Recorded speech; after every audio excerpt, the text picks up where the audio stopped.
सोहर गवाई भौजी सोहर गवाई भतार जी के मोहर से सोहर गवाई भौजी सोहर गवाई।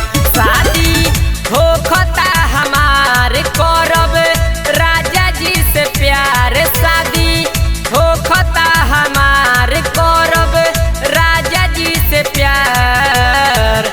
बाते अपना दिलावा के देतानी बताई भौजी सोहर गवाई भतार जी के मोहर से सोहर गवाई भौजी सोहर गवाई।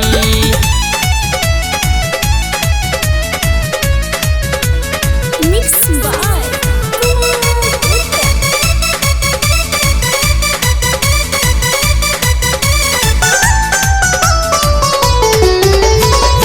एही से तो रखले बानी जवनिया सईत के, झुमा जब मांगे यारवा रोइले बैठ के। ए भौजी एही से तो रखले बानी जवनिया सईत के, झुमा जब मांगे यारवा रोइले बैठ के। ससुरा में जाके सारा धनई लुटाई भौजी सोहर गवाई भतार जी के मोहर से सोहर गवाई भौजी सोहर गवाई।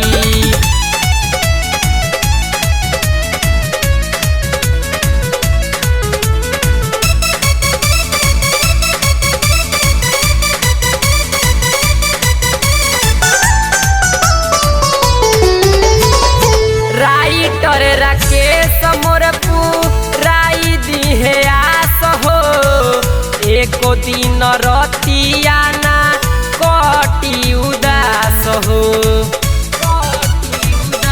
ए भौजी राइटर राकेश मोर पुराई दिहे आस हो, एको दिन रतिया ना कटी उदास हो।